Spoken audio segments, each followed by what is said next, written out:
Perkenalkan, nama saya Anastasia Monica Setio dengan NIM 2020315053. Saya dari Institut Teknologi PLN dengan jurusan Teknik Informatika kelas B.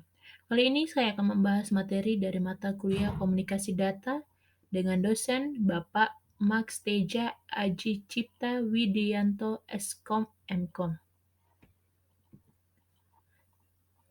Di sini saya akan membahas dua materi.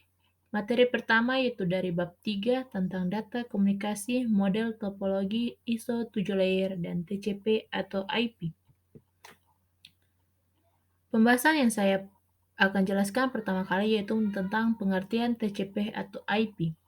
TCP atau IP adalah singkatan dari Transmission Control Protocol atau Internet Protocol, di mana TCP atau IP merupakan standar komunikasi data yang digunakan oleh komunikasi internet dalam proses tukar-menukar data dari komputer ke komputer lain di dalam jaringan internet. Pembahasan selanjutnya yang akan saya bahas yaitu tentang model layer TCP atau IP. Di dalam TCP atau IP ada 4 model layer. Layer pertama yaitu Network Interface.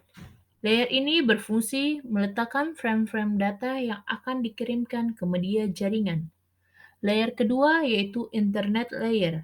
Layer ini berfungsi untuk melakukan routing dan pembuatan paket IP menggunakan teknik enkapsulasi. Layer ketiga selanjutnya adalah Transport Layer. Layer ini berfungsi untuk membuat komunikasi antara host yang menyediakan layanan pengiriman dari sumber data menuju ke tujuan data dengan cara membuat koneksi logikal. Layer yang keempat adalah layer aplikasi layer. Layer ini berfungsi menyediakan akses aplikasi terhadap jaringan TCP atau IP. Pembahasan selanjutnya yang saya ambil adalah mengenai enkapsulasi data TCP atau IP. Di dalam enkapsulasi data TCP atau IP ada 5 tahap. Tahap pertama yaitu membentuk dan mengekapsulasi aplikasi data dengan header layer aplikasi yang dibutuhkan. Tahap kedua yaitu mengekapsulasi data dari aplikasi layer ke header transport layer. Selanjutnya, tahap ketiga adalah data dari transport layer diekapsulasi ke dalam IP header. Tahap keempat yaitu IP header kemudian diekapsulasi dengan membungkusnya menggunakan Ethernet header atau Ethernet trailer. Tahap yang terakhir atau tahap kelima adalah mengirimkan sinyal bit yang nantinya akan diterjemahkan oleh perangkat penerima dan menghasilkan entered frame kembali dan mengekapsulasi pun dilakukan.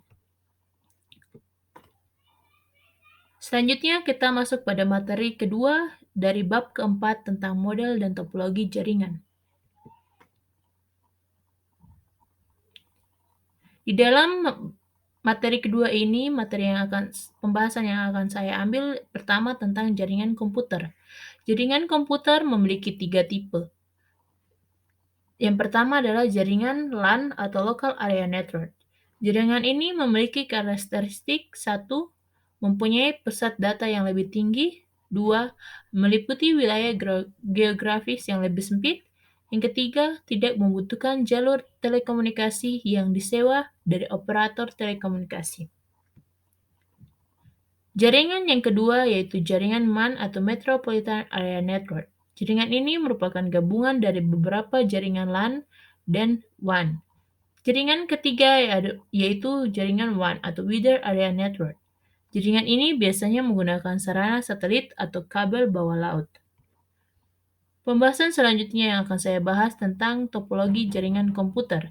Di dalam topologi jaringan komputer ada 9 jenis topologi jaringan.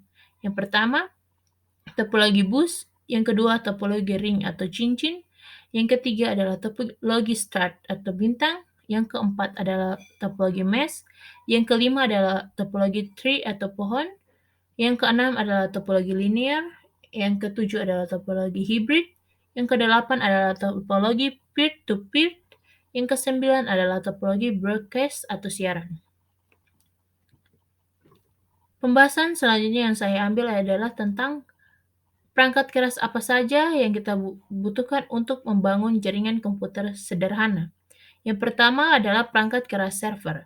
Perangkat keras server berfungsi sebagai database informasi yang nantinya akan dikirimkan dan juga disebarkan oleh jaringan. Yang kedua adalah perangkat keras router. Perangkat keras router berfungsi untuk melakukan penyaluran koneksi internet melalui protokol TCP/IP atau IP menuju komputer klien. Selanjutnya, perangkat keras ketiga adalah access point. Berfungsi sebagai pemancar sinyal wireless yang diterima dari router untuk membuat suatu jaringan LAN. Yang keempat adalah perangkat keras RPERT. Berfungsi memperkuat sinyal jika digunakan pada jarak yang jauh. Baik, sekian terima kasih penyampaian video materi pada mata kuliah komunikasi data. Mohon maaf bila ada salah-salah kata, pengucapan, ataupun penulisan pada materi kali ini. Sekian dan terima kasih.